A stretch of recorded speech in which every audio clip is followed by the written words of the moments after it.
Hey, good morning, freshmen. So we are going to get into our very last story that we're going to read. And that's because we're just running out of time. So unfortunately, we are blazing through all these movements, like I've mentioned. We've got something we got to do on Thursday, and then I'm going to give you Friday to continue working on your story. So you've got that in front of you. But we just won't have any more time after today to read stories. So today is the last day.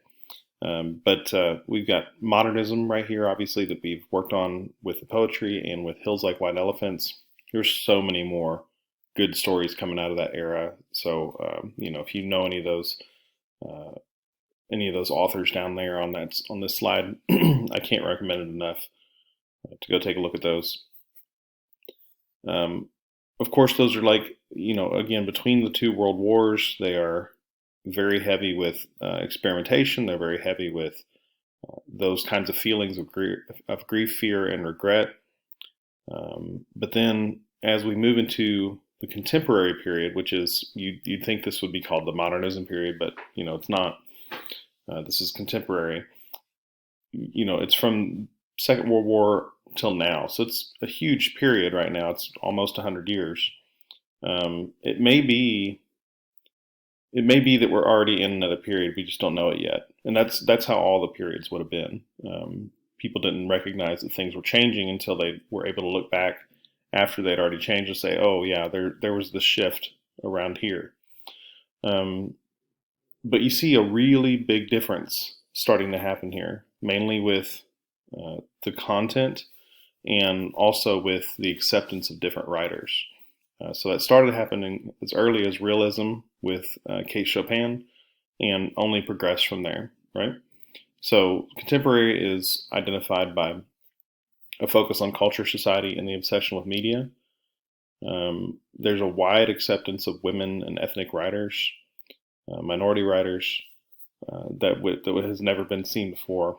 Works were often written as social protests, so there is some underlying message, as so many of these have, but it's fiction, but they're also trying to tell you something about the world and about what's wrong with the world. Some representative authors, you might have heard of these: Flannery O'Connor, Elie Wiesel, Maya Angelou, Harper Lee, Stephen King, Tim O'Brien. A few of these people are still alive. Any author who's writing right now is writing in the contemporary period. So, these are all current day authors. There's so much good stuff. How do you pick which story to read, right? So I found one that I like that I want you to read. It's called Happy Endings by Margaret Atwood. Very short. I didn't want to overburden you today, although there are a number of really cool stories here. Um, Margaret Atwood was and is, she's still alive, is the author of The Handmaid's Tale, if you've heard of that or seen the series or read that book. She's famous for her experimental style. She's famous for her um, social commentary. Handmaid's Tale is a dystopia, so it's got some serious social commentary going on here. This is an odd story, but it's very cool, um, and it's extremely experimental. It's not like any story you've ever read. So I want you to read through this, go to Teams, comment on it, and then spend the rest of the time that you have today working on your short story revisions. Okay? Take care. See you on Thursday. Bye bye.